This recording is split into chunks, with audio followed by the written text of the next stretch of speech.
Yo mes OG, alors on se retrouve aujourd'hui pour le 3e épisode de Tu connais la mode et là on va rentrer encore plus profondément dans l'édifice de la maison comme des garçons en parlant du mari de la créatrice Adrian Joff. Et je vais commencer par vous parler un petit peu du Boog sur ce qu'il est, ce qu'il fait, ce qu'il représente dans la maison comme des garçons et on va porter un grand intérêt à la relation qu'il entretient avec Reka Akubo. Mais t'inquiète, pas de gossip. En plus, j'ai aucune info à ce niveau. Pire que la Corée du Nord, ma gueule.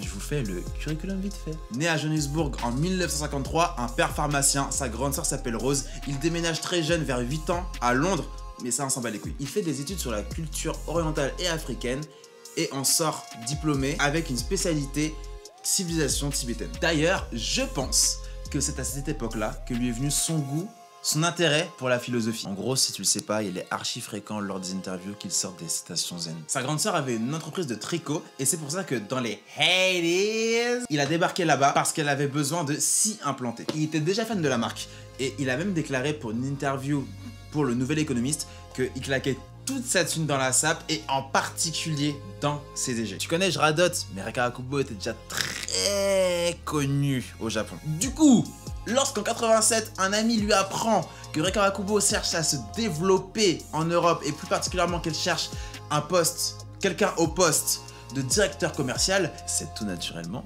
qu'il se propose. Tant mieux pour lui, ça a roulé.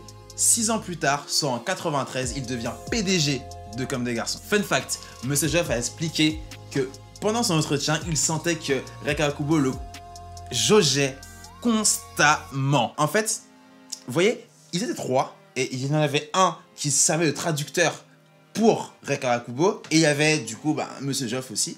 Et il explique en fait, durant cet entretien, il sentait ses 2 yeux posés sur lui. Et vraiment que, imaginez quelqu'un qui vous fixe et qui juge tout ce que vous dites, mais absolument tout, et qui vous le fait ressentir justement. Donc même s'il parlait pas la même langue, il sentait une pression monstrueuse posée sur ses épaules. Bonjour ambiance. Alors attention, je tiens à faire une distinction, parce que j'ai pas envie d'entendre des « Mais gâteau, je comprends pas, c'est elle qui dirige sa marque, vu que c'est sa marque et qu'elle est pas morte ». Alors, Reka Akubo, fondatrice, créatrice, direction artistique, tout ce qui touche à la création et aux collections, etc.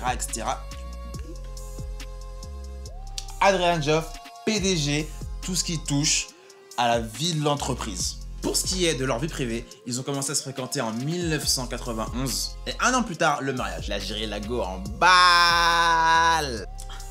C'est quand même beau l'amour. Dites-vous qu'il était déjà fan d'elle avant de la rencontrer. Maintenant, c'est sa femme. So, stay strong and never say never.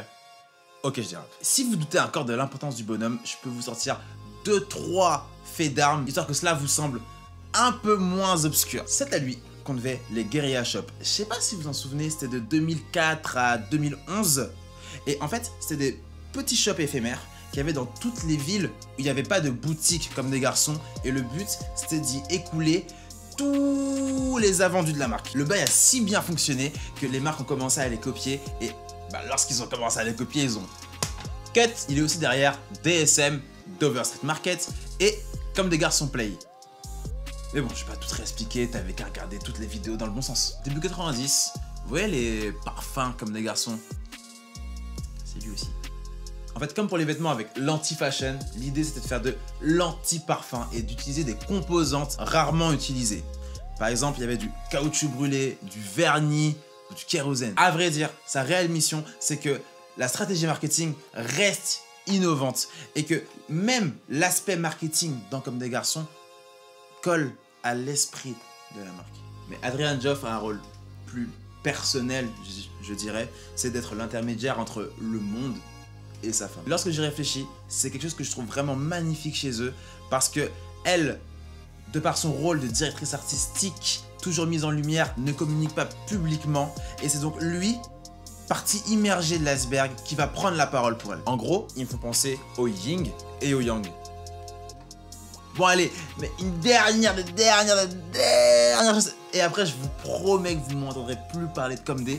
C'est juste que pour moi, leurs parcours en fait sont archi aspirants. Dans le sens où, en fait, aucun des deux n'a suivi de formation pour faire ce qu'ils font aujourd'hui. T'as pas besoin de sortir de la chambre syndicale ou de Central Saint Martins pour d'être ça. Bon mes OG, c'est tout pour aujourd'hui. J'espère que vous avez passé un bon moment en ma compagnie. En tout cas, moi j'ai adoré être avec vous. Bon, vous connaissez la musique. Partage, like, follow. Le compte Insta aussi. Ça c'est la forêt. Obama.